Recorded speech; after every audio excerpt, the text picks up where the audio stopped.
We are live. Hey, it's Bill. You're tuned into episode 825 of the Pennsylvania Rock Show.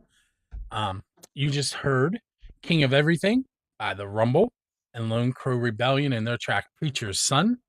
And then that cool introduction that I got from Josie from the Josie and the Corruption. Allow me to mute my phone because as a terrible host, I forgot to do that like normal. And you can hear it going crazy right now. There we go. And with me tonight, Brian, I'm almost positive I'm going to switch to you right now. Your last name has a long O, right? Even though there's two of them. It does. Yes. So It it's is Brian actually Loosz. it is actually pronounced Los. Yes. Not a lot of people know that, but it's I answer to anything. Just don't call me late for dinner. Got it. So Brian, I met right before I started the Pennsylvania Rock Show, and for the longest time I did not know he was a musician. But I remember talking to you in the server room one day and figuring it out. And I want to say you've been on the show at least once. I think it was just once. Not this show. This is the first time, brother. I'm going to double check that. No, it's the first time. I've never been interviewed personally. Okay. You're the first one, dude. Yeah. Well, I've been playing your music for a while. Yes, you have. Yes. Yeah, the music's been out there. Yeah, and I appreciate that. So let's start with kind of tell the listeners and viewers, which is weird for me to say, but listeners and viewers a little bit about your sound on your originals. My originals are heavily Skynyrd based. I was brought up on the outlaw country, Willie Whalen, David Allan Coe, R.I.P. Are you going to say Chris Christopherson and man, Merle Haggard, Johnny Cash, of course. It's amazing how many genres Johnny Cash has spanned. Everybody, there's not a person who doesn't love Johnny Cash. I mean, Willie and Whalen, yeah, exactly. Willie and Whalen, that mid 70s, that's what my dad instilled in me. When we were going up to our place up in Tynesta, he would have the cassette in on the old Blazer or the Wagoneer in the 70s, and he brought me up on old style country. So my parents listened to country as well, but the one that I remember cassette was Johnny Horton. Johnny Horton. I'm actually the War of 1812. Right there. The War of 1812. I'll have to look that one up. I might know it to hear it. The cannons melted and they grabbed a gator, and it's funny. You have to listen to it. All the right. gator lost his mind. I'll have to put it on my list there, brother. Text that to me.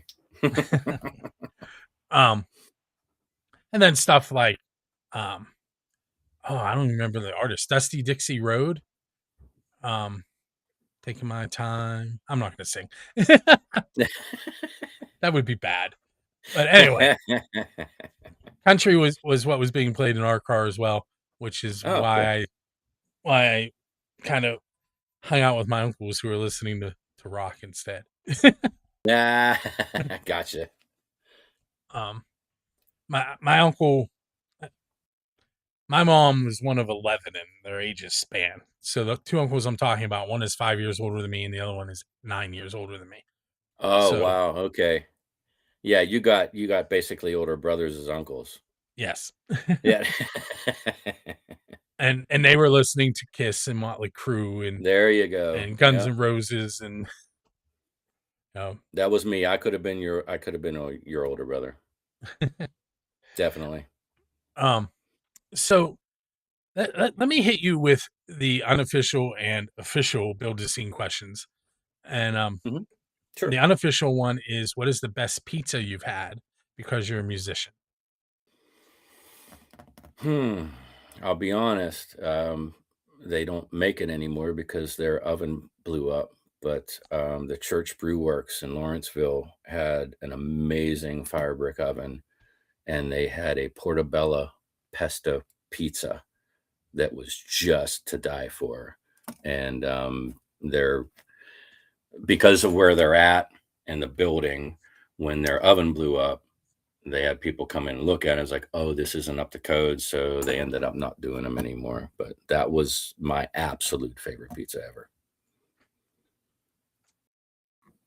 Portobello. That's. I'm a big mushroom guy. Just eating. Non-hallucinogenic. Yes. But no, I love all. I'm all about the big caps, stuff in the caps, and yeah, I can just eat a portobello sandwich. My earbuds are acting up. I got one working, but the one on the right sounded like you were lagging. Like I don't know what's going on with it. All right. But we're good. I can still hear you one ear. Okay. So the official question is kind of complete turn. And it's who's your Dave Grohl? And by that I mean who would you want to go up on stage with and perform one of their originals? And it could be living or dead. It would definitely be Skynyrd, Simple Man. Yeah, they're in the top 3 for me. Is Skynyrd. Yeah, I'd love to do Simple Man with Skynyrd. I have a friend who I think I have them on the playlist. I do. The very last song tonight.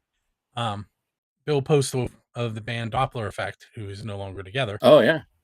Sold a guitar amp to Skynyrd when they were here playing in Pittsburgh, and they had an amp blow up, and they gave him tickets. Nice.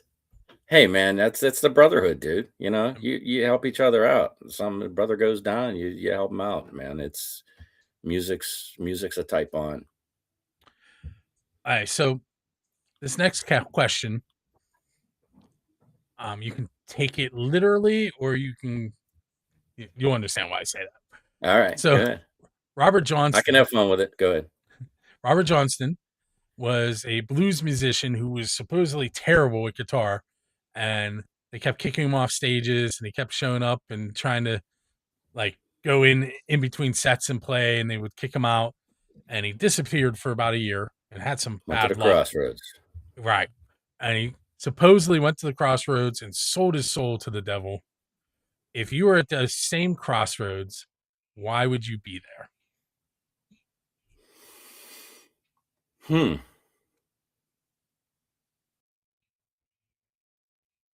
Well, I think I was at that Crossroads 3 years ago when I got divorced. As soon as you started that, I knew where you were going. Yep, I met my Crossroads, and I left the devil. So there you go. How about that?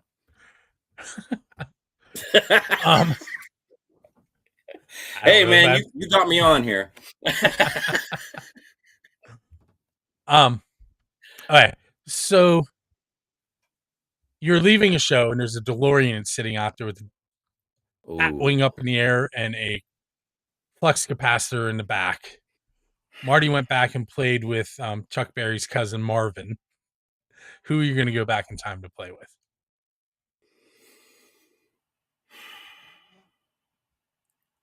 I don't know that I would go back and play with anybody, because I'm not as good as the people that I want to see. But it would definitely be Stevie Ray Vaughan. I never got to see Stevie Ray live. That I would definitely dial back and see Stevie Ray. And even if it just backstage passes on the side, I'd be good with that. I ain't going out on stage, because you don't even have a guitar in your hand when Stevie Ray Vaughan's on the stage.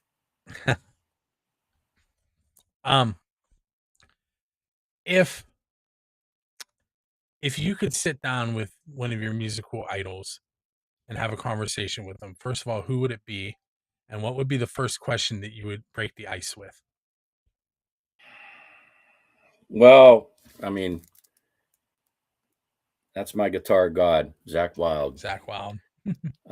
I have got to meet him a couple times in the VIP stuff. I think I'd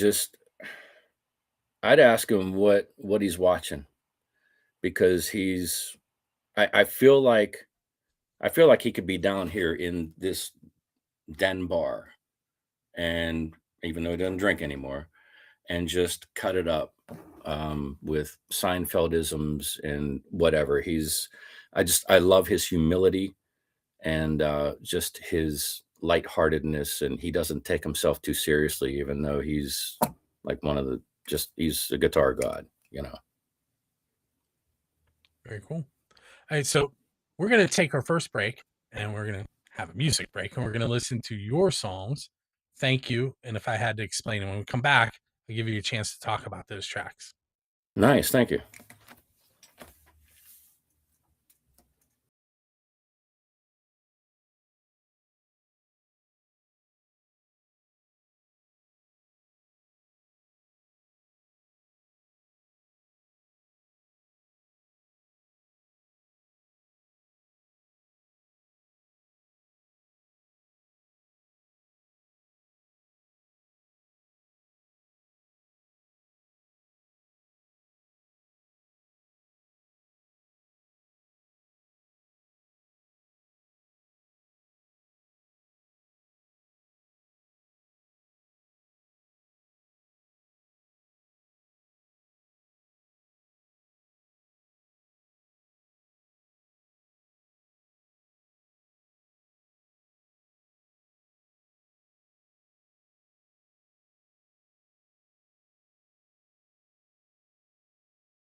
Hey, it's Bill. We are back on episode 825 of the Pennsylvania Rock Show.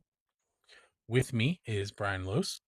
And if you're just tuning in, we learned about his Crossroads moment. We talked a little bit about Stevie Ray Vaughan and some other things. So if you're just joining us, you'll want to go back, go to buildascene.com. You'll be able to find replays, or go to Music from the 412's Fire TV or Roku app, and you'll be able to see replays there as well. Okay, so I promise you I was going to ask you a question right off the bat, but it would be different, and here it is. So you are headed out on tour, and for some reason you make the really stupid choice to have me drive you on your tour. Okay. What songs are we going to listen to in between shows, or what bands? Definitely Skinner, Zeppelin, Black Label, Floyd. You know, I'm deeply set in the 70s. I know I was brought up on the old country, but you know, classic rock is where my heart lies. I also lie in the country, but when I'm listening, I think because I play more country, I listen to more classic rock. But I'm also a metalhead, dude. I mean, you know, it's like I'm listening to Pantera and I mean, you name it. I'm all over the map. Music is music as long as it moves you. I am kind of stuck to rock and blues in the playlist tonight. Nice. So those Not a bad place to be. First two songs we played, the Rumble song is kind of just straight out rock. And then Preacher's Son by Lone Crow Rebellion is a blues rock song. And then your two songs, kind of like you just described, they're kind of rock but country-ish. Yeah, they're like the harder edge of country. Yeah. So why don't we start there? You can pick whichever song you want and tell us it's your like VH1 storyteller's moment. Oh, nice. So if I had to explain, was written up in Potter County. Me and my family have gone up there for, you know, the past 20 some years. It was probably written 10 years ago. And so it was just about getting out of the city and just taking in what God gave us, you know, just being alone. And the mountains up there are so huge. Like as soon as you start getting into Potter County, like it makes your existence and your problems very minuscule because you see how big the mountains are. And like it humbles you, you know, it humbles you. And there was no TV, there was no internet, there wasn't any cell phone. We had to go down to the general store, to the payphone quarters, or call collect and call home and let my mom and everybody back home know we made the trip. So the things that you hear in that song, that front porch on the cabin, I mean, it wasn't a cabin, it was it was a small, tiny, like, in-law house kind of on the property. But that spring that you hear in there, that's still there, and I still go back there. I play up in Cinemahoning almost once a month at the Willows, which is just 18 miles south. So, and I'm so thankful for that, because it gets me back there. Like, there's something magical and just something regenerating about those mountains that just make me right. Is it okay if I talk about your day job for a moment? Absolutely. Okay, so Brian and I met because he works in IT, and Yeah, he believe it was or not. working at the same place that I did, different jobs, but that's how we met. And so it's kind of interesting to hear you talk about basically getting away from technology and going out and living life without it and relaxing, basically. It's the unplugging, man. Like, I couldn't have. So I've had this song in my head. I've had the chorus in my head forever. It's called Mountains, Music, and Motorcycles. That's, if you want to know who Brian Loosz is, that's who Brian Loosz is. Mountains, music, and motorcycles. I'm hoping to pen it finally this year, but without having those escapes, I couldn't do my IT job. I do IT because I'm good at it. I don't love it. I'm good at it. I do like figuring problems out, and that's kind of what keeps me around, because I like fixing stuff, whether it be on my bikes or, the house or electricity, whatever, man. I'll take anything apart. But I do like figuring stuff out and fixing things. So I think that's, I I don't love it, but you know what? It pays the bills for me to be able to have my motorcycles and my guitars and be a half famous rock star on the weekend. So I'm gonna bring up a controversial question, and Oh, sure. Gene Simmons is Hmm. basically the person behind it. Do you think rock music is dead? Because Gene does. No, no, there's so much out there now, man. I always get turned on to new. Like, I remember when the Black Crowes came out, you know, and that was early 90s. That was, I mean, the internet was just in its infancy, so you didn't have streaming, you didn't have all that stuff. And I remember hearing the Black Crowes, and I'm like, oh, thank God rock and roll is back. Because they were Rolling Stones, Aerosmith, blues, gospel. They were everything all just rolled up into one. And but there's so many bands out there that you can just hook into. Just get on iHeart, just get on Spotify, and they're feeding you these things, man. So no, I do not believe rock is dead. um you just gotta be open to listen and find it. So I don't know if you saw the little change on screen there that says Russ Evans 1789 is joined. Um, I'm going to go ahead and guess that that is Evan Russell from Russ's Oh, Tavern, get out from Russ's. who coincidentally I taught that first year that we met.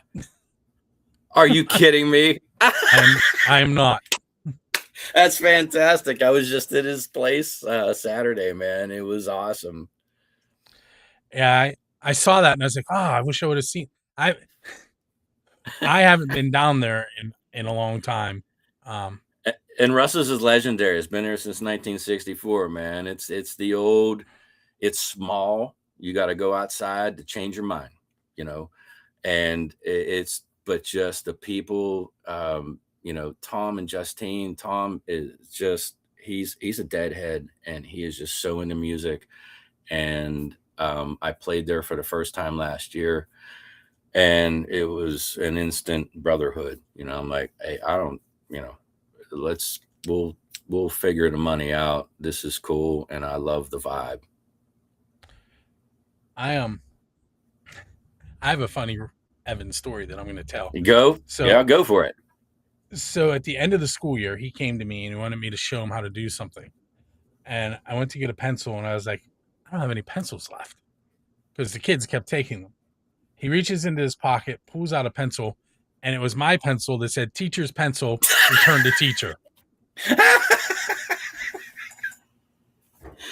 I can see that. I've only met him a couple times, but yeah, I can see he could be a little devious. Yeah, he knows how to get stuff done. So yeah, that's my memory from that. Well, I have a couple. What was that came out of my mouth? Fall? Anyway, I have a couple memories. That's so funny you taught him, man. Oh my God. He probably doesn't even know that I was I worked for the Diocese of Greensburg. I was the IT guy that I went through 4 counties and stopped at schools, like St. Sebastian and refreshed their networks and stuff. Made me fill out tech paperwork. Got to sign the contract, brother. Yeah. All right. So timer ran out. So we're going to move on to our next musical segment. We'll come back and talk with Brian. We are going to be hearing, let's see, the Low Life Drifters, which is kind of rockabilly, but I like rockabilly. You'll have to listen to it. The song is Chasing the Devil. And then we'll be right back with Brian.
Hey, Spill, we're back. I do want to mention that the show is sponsored by Mono. You can see my Mono interface and my T5 microphones. These are cool.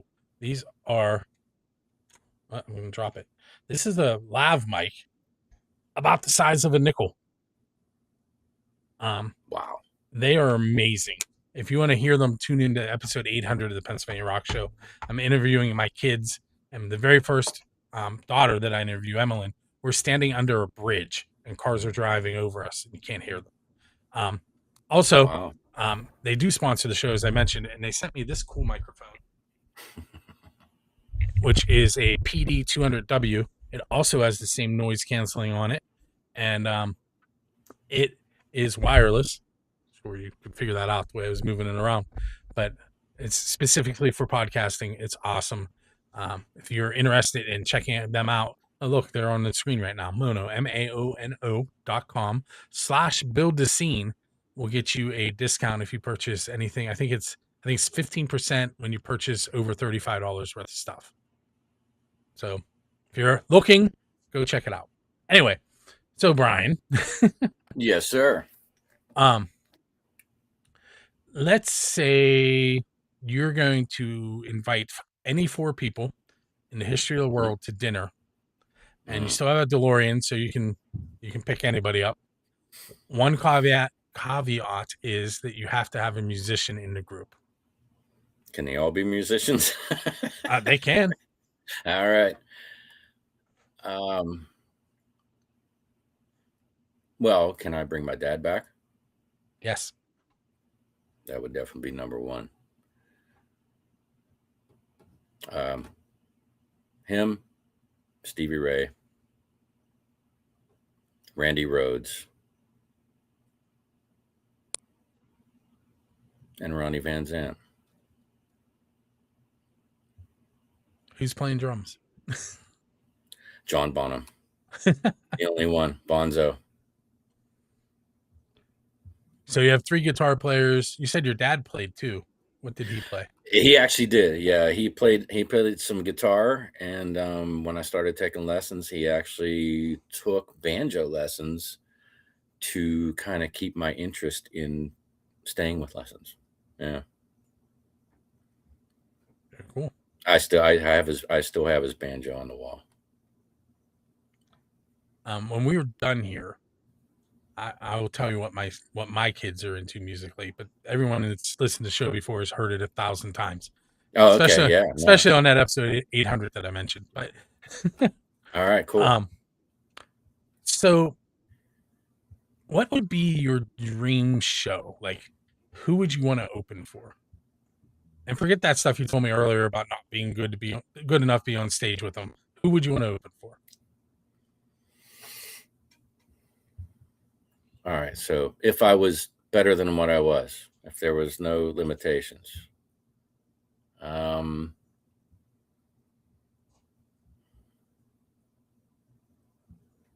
it's kind of hard to, it's people touring now and You still still have a alive.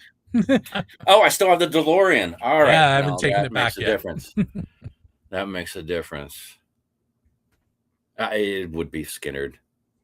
Yeah, without a doubt. It's definitely, they're in my blood. It's like, that question, how, you got 3 people to listen to on a deserted island, and it's Zeppelin, Skinnerd, and Black Label. I mean, that's it. And this is kind of in my blood at this point, I would probably pick local bands, unsigned bands.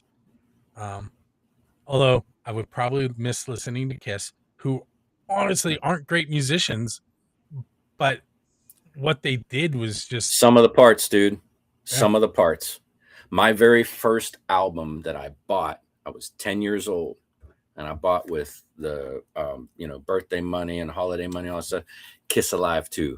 I still have it. And if there's another section, I can actually go get it and show you. I still have it. Yeah. Yeah. I was a huge Kiss fan, man. I was 10 years old. That was my band. And like you said, separately, not phenomenal musicians, but the sum of the parts, man, like what they did, they brought the rock show. They made the arena rock show that we all knew in the 80s. And that's I'm so glad I was born where I was, because I loved the hair bands. And I mean, I was Dio, and I mean, they, not that they were hair bands, but Dio and Maiden were huge for me. I've seen them so many times, and just the theatrics and how big the shows got. Without Kiss, I mean, they did it. They started it. And it's like, here's the bar, and everybody's like, all right, hold my beer, watch this. I am. Most of the bands I've seen live because they were opening for Kiss. Wow. That's cool, man. Not So all. what's your favorite? Hold on. So what is your most memorable opener for Kiss? Yeah, I'm the interviewer now. It was a band called ZO2, and they're not together anymore. I want to say they were brothers. The guitarist and the drummer were brothers, or guitarist and bass player were drummers. And I think the bass player passed away. I think that's why they're not together anymore. But was this in Pittsburgh? It was at Starlake. Wow. But yeah, I've seen Aerosmith with them. I've seen Poison. I've seen Motley Crue, Ted Nugent. And then I saw Poison again because I enjoyed Poison so much. I saw them with Def Leppard, which was awesome again. Although Yeah. um, Joe Elliott, for some reason, thought he was in Cleveland, which didn't go over well. Oh, that's a bad mistake, man. Yeah. I know you don't. It's like when you go on stage, you got to know where you're at, dude. David Crosby did the same thing down in the Homestead. The Homestead Carnegie Library. I saw him a few years back, and he came out. He was so stoned, he had no idea what was going. He didn't know where he was. It was so funny, but he still did a great concert.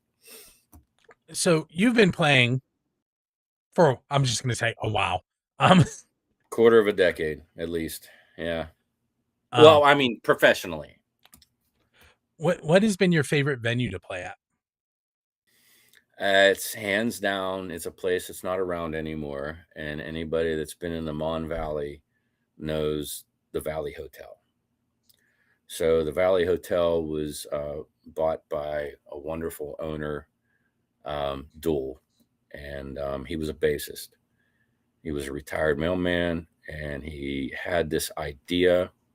He saw a place down in Florida where, so I'm sitting at this bar right now on the other, and then it's open. And then the other back bar is right at the same height. Right at the same height is the floor of the stage. And it's, if you're lucky, 50, maybe 60, if you're like really intimate. But it was the most raucous, cool rockin' joint. That's where actually the Loos's Nooners came about. I started playing a 3 to 7 gig. And then, because then he can have a night band, like a full band come in at 9. I would get everybody prepped and have my biker buddies come in. And it was just a love of music, man. It was raucous. Nobody got out of hand. It was just free, it was almost, I'd never been to Woodstock, but maybe that was kind of the vibe. I'm sure there were a lot of Woodstockers there, listening to me, but, on Saturday afternoons from 3 to 7, once a month, it was just killer, man. Just love of music. Was that on 51? That was actually on 837, towards Clareton. So I would have passed it. I was on my way to Kennywood. I thought I was driving past it. Yep. Because I used to leave St. Sebastian and go work at Kennywood. Oh, wow. Yeah. Yeah, man. Yeah. You would definitely come back that way. Yeah. And it was, and Duel was the greatest, man. He'd come up, and I got to say, there was quite a few nights that he was a Jack drinker, and obviously, I'm a fan. So I was doing night gigs first. It was from 9 to 1. It was 4-hour gigs, 9 to 1. And I would finally get all my stuff packed up around 2:30. And then it would just be me and him, and he would take the handle out, put it on the bar, says, "All right, come on down." And we would just talk music and just sip Jack Daniels, and all of a sudden I'd hear the birds chirping, and it's like, "Dude, I gotta get home, man." But that's that kind of, it's like the old blues juke joint. They had the best Friday night open mics.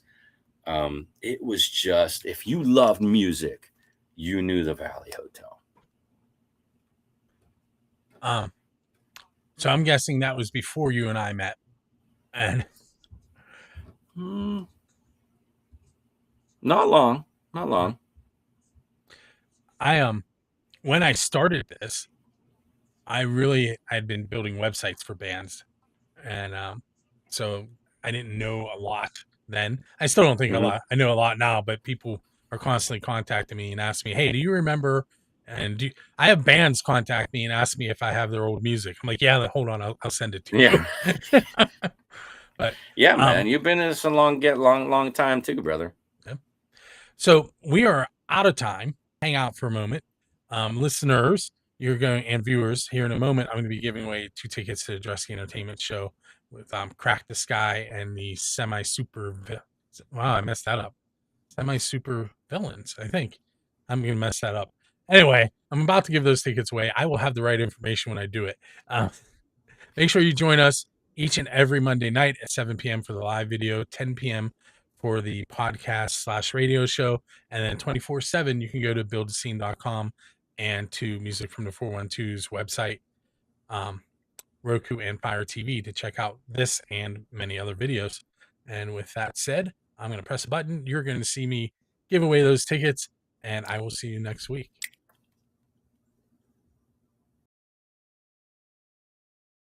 The end will. It's that time of the show at the end where I'm going to spin the wheel and find out who is going to win 2 tickets to see Crack the Sky with the Semi Super Villains, courtesy of Drusky Entertainment in conjunction with Music from the 412. That show is this Friday, May 8th. Doors are at 6 p.m. Show starts at 8 p.m. Tickets $37.65 to $56.15 at Jurgles Rhythm Grill. You can still purchase tickets at DruskyEntertainment.com. It is a 21 and over event. We had 3 people sign up: Thomas Trainer, Justin Todd, Keith Laydig. If you're unfamiliar with how this works, all you have to do is go to musicfromthe412.com/contests and go to one of the events that are listed there. Send us your name and email address, which we will delete once we do the spinning. And that's really it. Oh, and you have to tag Music from the 412 and Dressy Entertainment and say that you entered the contest and share the contest page. That's it. Honest. With that said, Thomas Trainer, Justin Todd, Keith Laydig, they are on there a bunch of times. I'm going to shuffle it 3 times instead of 2 today. And we're going to spin and find out who is going to win those 2 tickets to see Crack the Sky and the Semi Super Villains. And the winner is Keith Laydig. Keith, keep an eye on your email. You'll be receiving an email from me and then a follow-up email from Dressy Entertainment telling you how to get those tickets from them. As always, go out, support local music, buy some merch, buy some music, and make sure that you tune in to buildthescene.com for the Pennsylvania Rock Show, the Pennsylvania Rock Show Flashback, 3 questions and a song, and more, and Music from the 412, where there is a ton of unsigned music waiting for you to discover.